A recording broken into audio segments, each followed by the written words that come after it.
In the lush village of Umueze, where palm trees swayed gently in the evening breeze and the sun painted the sky in brilliant hues of orange and pink, lived a young woman named Jennifer.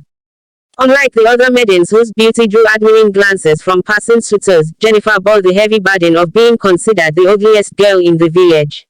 Her skin was rough and uneven, her features asymmetrical, and her frame awkward and ungainly. But beneath her exterior lay a heart pure as morning dew and a spirit strong as the ancient iroko trees that dotted their land. Jen's parents, Mama and Papa Okafor, were respected farmers who had raised their only daughter with all the love they could muster. Each morning, as Jennifer helped her mother prepare breakfast of yam porridge, Mama Okafor would say, "My daughter, beauty is like morning fog, it disappears with the sun.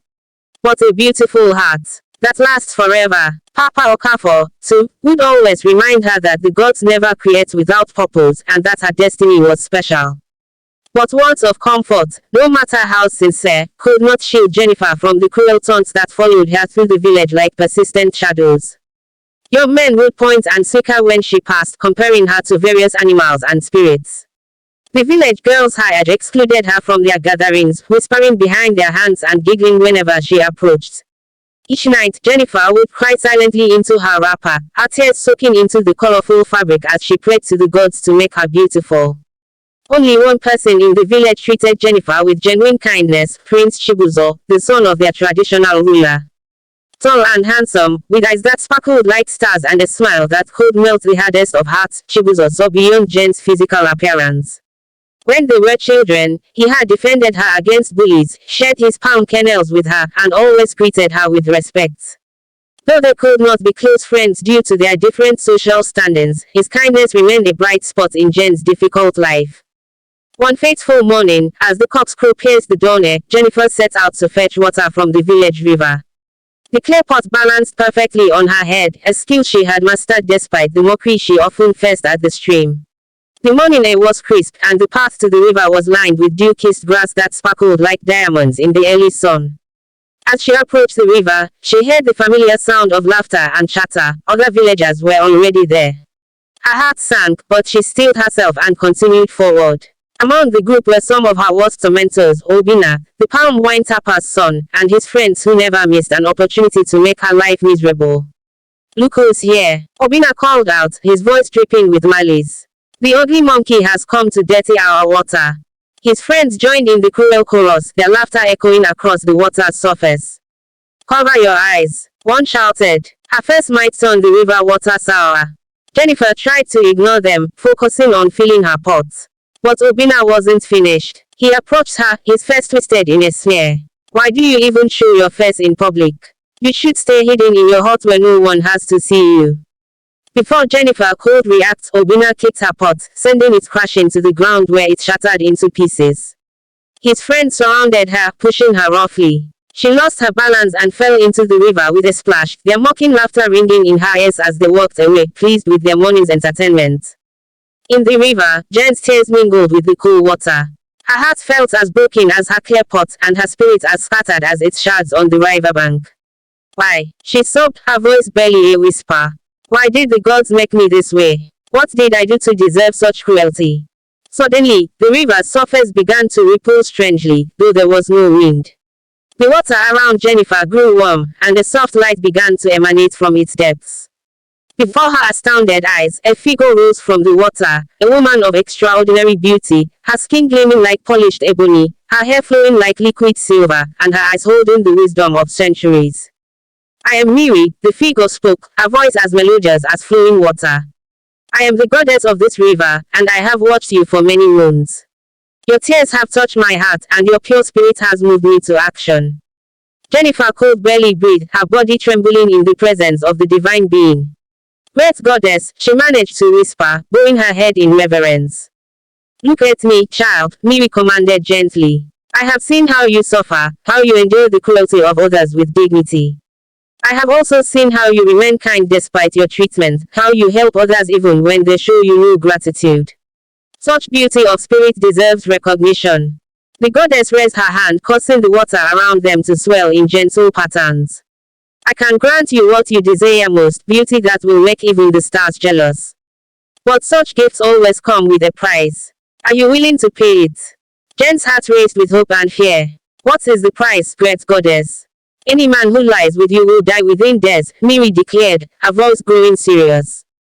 This is the balance that must be maintained. Beauty that can kill, that is what you will become. Do you accept these terms? In that moment, Jennifer should have thought carefully about the consequences. But years of ridicule and loneliness had created a wound so deep that the promise of beauty overshadowed all else. I accept, she said, her voice stronger than she felt.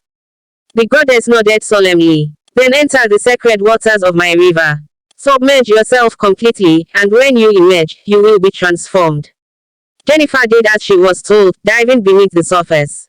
The water felt different now, thick and warm, almost like honey against her skin. She felt a tingling sensation spread throughout her body, and when she finally surfaced, she was no longer the same person who had entered the river. Her once rough skin was now smooth as silk and glowing with health. Her formerly awkward frame had transformed into a figure of perfect proportions. Her face, once the source of so much ridicule, was now a masterpiece of beauty, with high cheekbones, full lips, and eyes that seemed to hold the mysteries of the universe. Remember, Miri's voice echoed as she began to sink back into the river. With great beauty comes great responsibility. Use your gift wisely, for it carries both blessing and curse. The news of Jen's transformation spread through the village like wildfire. Those who had once avoided her now sought her company. Men who had mocked her now came bearing gifts, begging for her attention. Women who had excluded her now wanted to be her friends. The dramatic change in people's behavior only served to harden something in Jen's heart. She began to use her beauty as a weapon of revenge. Obinna, who had tormented her so cruelly, was among the first to fall under her spell. He pursued her relentlessly, and when she finally yielded to his advances, he died mysteriously 3 days later. The pattern repeated itself. Men who had once treated her with contempt now died shortly after sharing her bed. The village buzzed with whispers about the mysterious deaths, but no one connected them to Jennifer. Her beauty was so overwhelming that it seemed to cloud people's judgment and memory. They forgot the ugly girl she had once been, seeing only the goddess-like beauty before them. But one person remembered, Prince Chibuzo. He had been away at university in Lagos when Jen's transformation occurred, and upon his return, he was stunned by the change in her appearance. Yet unlike others who saw only her external beauty, Chibuzo remembered the kind heart that had always been there. Their friendship, which had been maintained through occasional greetings and shared smiles, began to deepen. Chibuzo would visit her compound, bringing books from his travels and sharing stories of the world beyond their village. He spoke to her the same way he always had, with respect and genuine interest in her thoughts and feelings. Jennifer found herself falling deeply in love with the prince, but this love brought her more pain than joy. She knew that if she acted on her feelings, Chibuzo would die like the others. She tried to keep her distance, but Chibuzo was persistent in his courtship. Jennifer, he said one evening as they sat under the mango tree in her compound, I wish to make you my wife.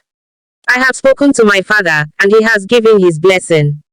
Her heart shattered at his words.